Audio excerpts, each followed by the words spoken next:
Hello everyone, welcome back. आज हम पढ़ रहे हैं हिंदी का चैप्टर सर्वनाम, जिसको हम इंग्लिश में बोलते हैं प्रोनाउन। तो सर्वनाम का क्या मतलब है? सर्वनाम का मतलब है सबका नाम। सर्व मतलब पूरा संसार का। तो सारे संसार में जितनी भी चीज़ें हैं, चाहे वो व्यक्ति है, वस्तु है, प्राणी है, कोई थिंग है, कोई चीज़ है, उन सब चीज़ों को जो नाम दिया जाता है उसको बोलते हैं सर्वनाम। एक्चुअली में ये क्या है? सर्वनाम इस इंग्लिश में जो हम समझते हैं pronoun, which means replacing words. मतलब वो वाले वर्ड्स जो नाउन्स को रिप्लेस कर देते हैं। और नाउन को हम हिंदी में क्या बोलते हैं? संज्ञा। तो जो वर्ड्स संज्ञा के स्थान पर, जो शब्द संज्ञा के स्थान पर प्रयोग किए जाते हैं, मतलब नाउन की जगह पे जो वर्ड्स यूज़ करे जाते हैं, उसको हम प्रोनाउन कहते हैं और हिंदी में उनको सर्वनाम बोलते हैं। अब इसकी आगे क्लासिफिकेशन दी हुई है कि सर्वनाम की कितनी टाइप्स हैं, मतलब कितने भेद हैं। भेद मतलब टाइप्स ऑफ सर्वनाम। तो हमने याद करना है कि देयर आर 6 टाइप्स ऑफ सर्वनाम, 6 भेद हैं और 6 लिखना है इसको। 6 कौन कौन से हो गए? सबसे पहला है पुरुषवाचक सर्वनाम। पुरुष से हमें पता चल रहा है पर्सनल प्रोनाउन। तो पर्सनल प्रोनाउन क्या होता है? पर्सनल प्रोनाउन होता है जो किसी पर्सन के लिए यूज़ किया जाता है। और हमारे जब हम इंग्लिश में समझते हैं तो पर्सन क्या होता है? प्रोनाउन में हम कितने पर्सन्स के बारे में सीखते हैं? First person, second person and third person. तो इंग्लिश में first person, second person, third person, ये किसकी कैटेगरी है? पर्सनल प्रोनाउन की। और पर्सनल प्रोनाउन को हम हिंदी में क्या बोल रहे हैं? पुरुषवाचक सर्वनाम। अब पुरुषवाचक सर्वनाम में तो इसका मतलब हम फर्स्ट पर्सन को हिंदी में क्या कहेंगे? हम इसको कहेंगे उत्तम पुरुष। यहाँ लिखा हुआ है उत्तम पुरुष। सेकंड पर्सन को हम कहेंगे, so this is the first person. Second person को हम कहेंगे मध्यम पुरुष और थर्ड पर्सन को कहेंगे अन्य पुरुष। तो अब हम इसको थोड़ा इंग्लिश के साथ अगर मिला के देखें तो सबसे पहले पर्सनल प्रोनाउंस कौन से होते हैं? पर्सनल प्रोनाउन का मतलब जिन सर्वनाम शब्दों का प्रयोग वक्ता, वक्ता मतलब बोलने वाला, श्रोता मतलब सुनने वाला, सुनने वाला, और जिसके विषय में बात की जा रही हो के लिए प्रयोग किए जाते हैं। मतलब 3 हो गए। वक्ता मीन्स जो बोल रहा है, या इसको हम कर्ता भी बोल सकते हैं, श्रोता, और थर्ड पर्सन मतलब जिसके बारे में हम बात कर रहे हैं। तो अगर इन तीनों के बारे में कोई भी हम वर्ड यूज़ करते हैं तो उसको हम पर्सनल प्रोनाउन कहते हैं, उसको पुरुषवाचक सर्वनाम कहते हैं। जैसे अगर इजी लैंग्वेज में हम देखें तो फर्स्ट पर्सन मतलब जो बोलने वाला है वो अपने लिए क्या क्या यूज़ करेगा? वो करेगा आई, मी, माई, माइन। ठीक है, अगर तो वो अकेला बैठा होगा। बट अगर वो ज़्यादा लोगों के साथ होगा तो फर्स्ट पर्सन अपने लिए ये वर्ड यूज़ करता है इंग्लिश में, आई, मी, माई, माइन। और अगर वो ज़्यादा है, मतलब प्लूरल्स हैं, तो वो यूज़ करते हैं वी, अस या आवर।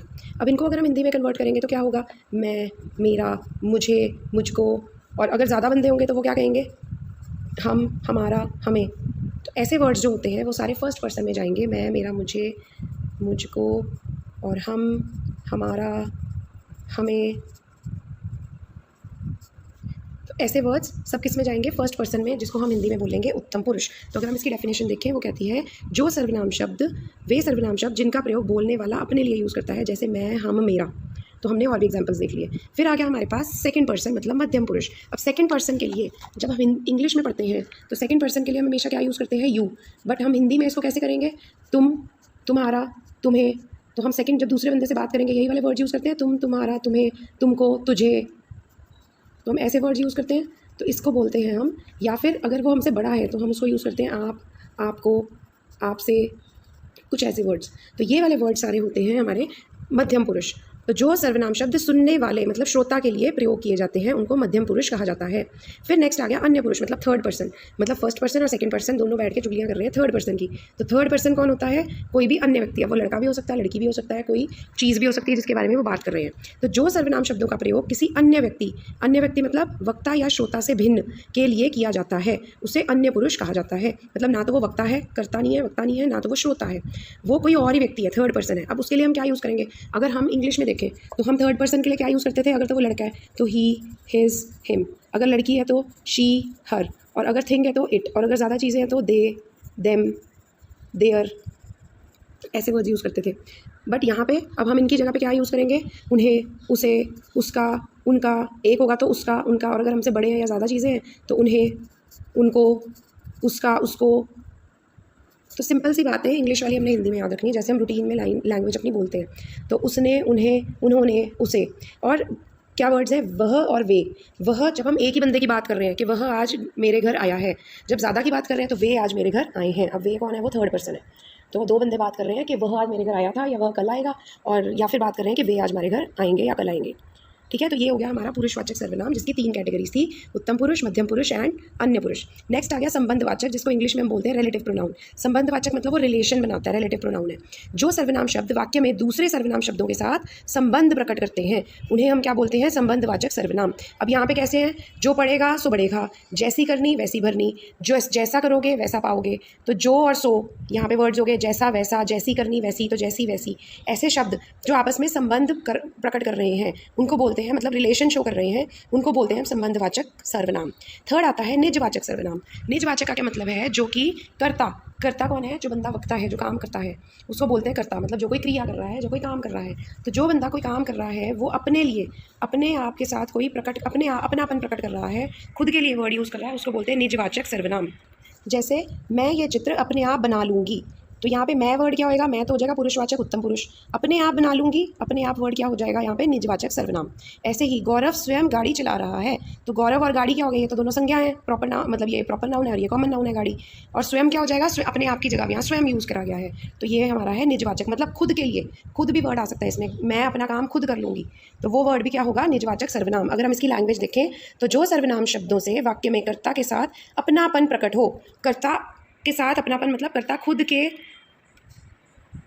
के अर्थ में, मतलब खुद के लिए जो यूज़ करता है उसको बोलते हैं निजवाचक सर्वनाम।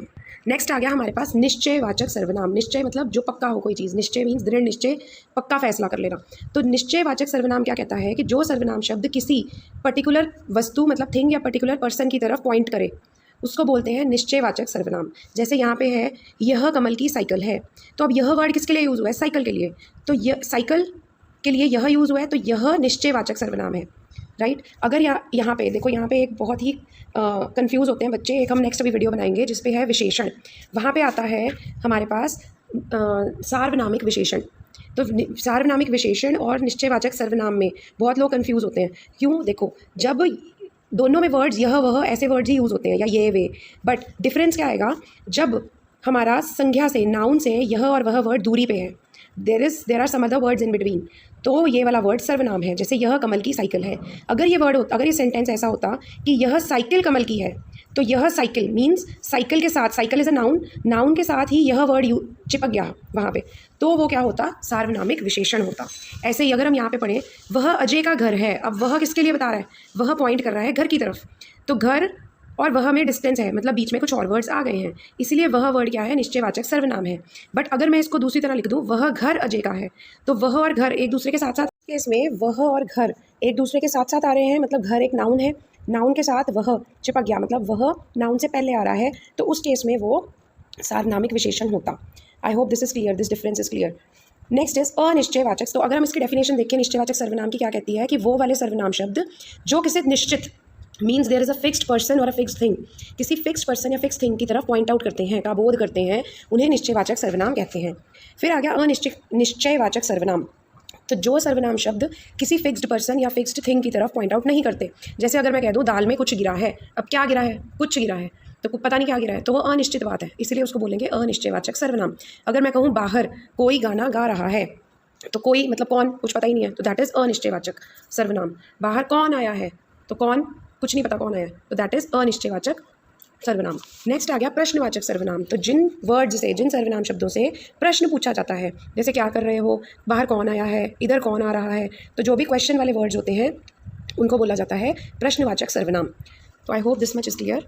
Now let's discuss a few extra questions. जैसे सर्वनाम के डैश भेद होते हैं, तो सर्वनाम के 6 भेद होते हैं। अब सर्वनाम के भेदों के नाम लिखो, तो कौन कौन से भेद हैं, पुरुषवाचक सर्वनाम, उसके अंदर आगे 3 भेद आ जाएंगे, उत्तम पुरुष, मध्यम पुरुष और अन्य पुरुष। फिर आ गया निजवाचक सर्वनाम, संबंधवाचक सर्वनाम, निश्चयवाचक सर्वनाम, अनिश्चयवाचक सर्वनाम, प्रश्नवाचक सर्वनाम, 6 आ गए। पुरुषवाचक सर्वनाम कितने प्रकार के होते हैं, 3 प्रकार के। क्या, कौन, किसने, ये कौन से सर्वनाम शब्द हैं, प्रश्नवाचक सर्वनाम। तुमको, तुम्हारा, तेरा, तुम, ये सब किसके लिए यूज़ होता है, सेकंड पर्सन के लिए, तो मध्यम पुरुष सर्वनाम है। उसने, वे, उन्होंने डैश सर्वनाम है, तो कौन सा सर्वनाम है, ये अन्य पुरुष सर्वनाम है। सर्वनाम का शाब्दिक अर्थ क्या होता है, सबका नाम। संज्ञा के स्थान पर प्रयोग होने वाले शब्दों को क्या बोला जाता है, तो संज्ञा आपको याद करना है, संज्ञा होता है नाउन, नाउन की जगह पे जो भी वर्ड्स होंगे वो प्रोनाउन, प्रोनाउन मतलब सर्वनाम। जो सर्वनाम शब्दों का प्रयोग प्रश्न पूछने के लिए किया जाता है उन्हें डैश कहते हैं, तो उन्हें प्रश्नवाचक सर्वनाम कहते हैं। जिन सर्वनाम शब्दों से किसी निश्चित व्यक्ति या वस्तु का बोध ना हो, यहाँ पे मेन इंपॉर्टेंट वर्ड है ना हो, तो उसके लिए क्या आएगा, अनिश्चयवाचक सर्वनाम। जिन सर्वनाम शब्दों से किसी व्यक्ति या वस्तु के विषय में अनिश्चय की स्थिति बनी रहे, तो यहाँ पे अनिश्चय आ गया, अगेन इट इज़ अनिश्चयवाचक सर्वनाम। देन जिन सर्वनाम शब्दों से किसी निश्चित व्यक्ति अथवा वस्तु अथवा व्यक्ति का बोध हो, उसको बोलते हैं निश्चयवाचक सर्वनाम। जिन सर्वनाम शब्दों से वाक्य में कर्ता के साथ अपनापन प्रकट हो, तो अपनापन जहाँ पे प्रकट होगा वो होगा निजवाचक सर्वनाम। जिन सर्वनाम शब्दों से वाक्य में किसी दूसरे सर्वनाम के साथ संबंध प्रकट हो, तो संबंध से हमें याद रखना है संबंधवाचक सर्वनाम। जिन सर्वनाम शब्दों का प्रयोग वक्ता, श्रोता या जिसके विषय में बात हो की जा रही है, मतलब थर्ड पर्सन के लिए हो, उन्हें क्या कहते हैं? पुरुषवाचक सर्वनाम। क्योंकि यहाँ तीनों दे दिए उन्होंने, वक्ता मीन्स फर्स्ट पर्सन, श्रोता मीन्स सेकंड पर्सन एंड जिसके विषय में बात हो रही है इज द थर्ड पर्सन। जिन सर्वनाम शब्दों का प्रयोग किसी वक्ता या श्रोता से भिन्न या अन्य व्यक्ति के लिए हो, ना तो वो वक्ता है ना वो श्रोता है, तो वो कौन सा होगा? अन्य पुरुष, और इसको आप ब्रैकेट में लिखोगे पुरुषवाचक सर्वनाम। जिन सर्वनाम शब्दों का प्रयोग बोलने वाला अपने लिए करता है, तो फर्स्ट पर्सन अपने लिए कर रहा है, तो वो है उत्तम पुरुष एंड यू विल राइट पुरुषवाचक सर्वनाम, यहाँ हाइफन डाल के, या फिर आप ब्रैकेट में सेपरेटली दोनों को लिख सकते हो। जिन सर्वनाम शब्दों का प्रयोग श्रोता के लिए होता है, श्रोता कौन होता है? बात को सुनने वाला, तो वो क्या होगा? मध्यम पुरुष, पुरुषवाचक सर्वनाम। मैंने आपकी बातचीत सुन ली है। अब इसमें सर्वनाम छांटना है, सर्वनाम चुनो और भेद बताओ। तो मैंने क्या होगा? मैंने इज उत्तम पुरुष, और आपकी क्या होगा? सेकंड पर्सन बोल रहे हैं, तो आपकी इज मध्यम पुरुष। सर्वनाम चुनो, let's do some exercise on सर्वनाम चुनो एंड भेद बताओ। हम कल अमृतसर जाएंगे, तो हम क्या हो गया? फर्स्ट पर्सन है जो अपने लिए बोल रहा है, चाहे वो एक बंदा चाहे ज़्यादा है, सो दिस इज हम इज उत्तम पुरुष, पुरुषवाचक सर्वनाम। तू कुछ खाएगा, तो तू क्या होगा? सेकंड पर्सन को बोल रहे हैं हम, तो तू इज मध्यम पुरुष, पुरुषवाचक सर्वनाम। एंड कुछ क्या होगा? अनिश्चयवाचक सर्वनाम। हमारी बातें ध्यान से सुनो, तो हमारी, अब ये फर्स्ट पर्सन बोल रहा है, तो उत्तम पुरुष, पुरुषवाचक सर्वनाम। तुम कुछ खाओगे, तो तुम क्या हो गया? सेकंड पर्सन को बोल रहे हैं हम, तो यहाँ पे ये गलत लिखा हुआ है, दिस शुड बी मध्यम पुरुष एंड कुछ हो जाएगा अनिश्चयवाचक सर्वनाम। आप क्या लेंगे, तो आप क्या होएगा? यहाँ पे हम सेकंड पर्सन को पूछ रहे हैं, तो मध्यम पुरुष एंड क्या क्या होगा? आप क्या लेंगे, तो क्या शुड बी प्रश्नवाचक सर्वनाम, क्योंकि हम क्वेश्चन पूछ रहे हैं। जो अध्ययन करेगा वही पास होगा, तो जो और वही, ये एक रिलेशन बन रहा है, तो दिस इज संबंधवाचक सर्वनाम। आर्थिक दृष्टि से हर कोई परेशान है, तो कोई यहाँ पे क्या हो गया? पता नहीं कौन है, बट हर कोई है, तो कोई इज अनिश्चयवाचक सर्वनाम। हम आज ही जलंधर जाएंगे, तो जो बोलने वाला अपने बारे में बोल रहा है, तो दिस इज उत्तम पुरुष, पुरुषवाचक सर्वनाम। आज कोई ना कोई अवश्य आएगा, तो कोई ना कोई, पता नहीं कौन, पर कोई तो आएगा, तो कोई ना कोई इज अनिश्चयवाचक सर्वनाम। हम इस बार शिक्षा मंत्री बनेंगे, तो ये एक बंदा अपने लिए बोल रहा है, तो दिस इज उत्तम पुरुष, पुरुषवाचक सर्वनाम। नानी कुछ ना कुछ अवश्य लाएंगी, तो कुछ ना कुछ तो लेके आएंगी, पर पता नहीं क्या लेके आएंगी, सो दिस इज अनिश्चयवाचक सर्वनाम। दादाजी ठीक हैं, वे कल लुधियाना जाएंगे, तो दादाजी के लिए वे यूज़ हुआ है, और ये थर्ड पर्सन है यहाँ पे, दादाजी इज थर्ड पर्सन, मतलब दो बंदे बात कर रहे हैं कि दादाजी के बारे में, तो वो अन्य पुरुष, वे इज अन्य पुरुष, और ब्रैकेट में आप लिख दोगे पुरुषवाचक सर्वनाम। अरे मोहन, तुम तो कुछ का कुछ समझ लेते हो, तो तुम क्या हो जाएगा? मध्यम पुरुष, सेकंड पर्सन है, कुछ का कुछ मतलब पता नहीं क्या समझ लेता है, तो अनिश्चयवाचक सर्वनाम है। मैं अपना काम स्वयं करूँगा, तो मैं हो गया उत्तम पुरुष, और स्वयं हो गया निजवाचक सर्वनाम। यह आम का पेड़ है, तो यह किसको पॉइंट कर रहा है? पेड़ को, तो यह और पेड़ में डिफरेंस है, ठीक है, तो ये हो गया निश्चयवाचक सर्वनाम। जो गरजते हैं सो बरसते नहीं, तो ये जो और सो कौन सा हो गया? संबंधवाचक सर्वनाम। मैं प्रतिदिन घूमने जाता हूँ, तो मैं उत्तम पुरुष, वक्ता अपने लिए बोल रहा है। मेज़ पर पुस्तक रखी है, अब पर तो यहाँ पे क्या है? प्रपोजिशन है, ठीक है, कोई ये किसी व्यक्ति वस्तु के लिए यूज़ नहीं हुआ है, तो देयर इज़ नो सर्वनाम, ये कंफ्यूज करने के लिए दिया है। क्या कर रहे हो, तो क्या इज़ प्रश्नवाचक सर्वनाम। पानी में कुछ पड़ा है, तो कुछ इज़ अनिश्चयवाचक, क्योंकि हमें ये नहीं पता क्या पड़ा है। देन मैं यह चित्र अपने आप बना लूँगा, तो मैं इज़ उत्तम पुरुष एंड अपने आप इज़ निजवाचक सर्वनाम। जो पढ़ेगा सो उत्तीर्ण होगा, तो जो और सो क्या होगा? संबंधवाचक सर्वनाम। मैं पढ़ रहा हूँ, तो मैं इज़ उत्तम पुरुष सर्वनाम, उत्तम पुरुष, और ब्रैकेट में आप लिख दोगे पुरुषवाचक सर्वनाम, क्योंकि उत्तम पुरुष उसकी एक कैटेगरी है। गौरव स्वयं गाड़ी चला रहा है, तो स्वयं इज़ निजवाचक सर्वनाम। जैसा करोगे वैसा भरोगे, तो जैसा और वैसा संबंधवाचक सर्वनाम। हम अभी खेल रहे हैं, तो हम क्या हो जाएगा? उत्तम पुरुष, पुरुषवाचक सर्वनाम। जैसी करनी वैसी भरनी, जैसी और वैसी हो जाएगा संबंधवाचक सर्वनाम। यह कमल की साइकिल है, तो यह वर्ड किसके लिए है? साइकिल के लिए, तो ये दोनों दूर दूर हैं, इसलिए ये सर्वनाम है, ये तो ये निश्चयवाचक सर्वनाम। अगर लिखा होता यह साइकिल कमल की है, तो साइकिल से पहले आ गया ये, तब यह क्या होता? तब ये होता सार्वनामिक विशेषण। ये नेक्स्ट वीडियो में भी हम समझेंगे जब विशेषण की वीडियो करेंगे। यह फूल किसी को दे देना, तो अब देखो यहाँ पे क्या है? यह फूल, तो फूल के पास ही ये आ गया, तो ये वाला ये क्या है? सार्वनामिक विशेषण है, तो यहाँ कंफ्यूज नहीं होना। किसी को दे देना, किसी मतलब पता नहीं कौन है, किसको देना है, तो ये अनिश्चयवाचक सर्वनाम है। वह अजय का घर है, तो वह किसको पॉइंट कर रहा है? घर को, तो दूर दूर है वह और घर, तो ये सर्वनाम है यहाँ पे निश्चयवाचक सर्वनाम, क्योंकि वह घर, राइट। इधर कौन आ रहा है, तो ये प्रश्नवाचक सर्वनाम हो गया कौन। बाहर कोई गाना गा रहा है, अब पता नहीं कौन गाना गा रहा है, तो कोई है तो अनिश्चयवाचक सर्वनाम। वे शब्द डैश सर्वनाम है, वे किसके लिए यूज़ होता है, अन्य पुरुष के लिए। तुम शब्द मध्यम पुरुष सर्वनाम है। वह निजवाचक सर्वनाम है, क्या वह निजवाचक के लिए यूज़ होता है, अपने लिए यूज़ करता है क्या जो वक्ता है, या करता है, नहीं, तो ये गलत है। पुरुषवाचक सर्वनाम के भेद कितने हैं, 3, उनके नाम लिखो, उत्तम पुरुष, मध्यम पुरुष और अन्य पुरुष। So if you like this video, do subscribe to our channel and do share it with your friends. अपने फ्रेंड्स के साथ शेयर करें, शायद उनको भी कुछ फ़ायदा हो जाए और उनको भी कंसेप्ट क्लियर हो जाए। Thank you, all the very best.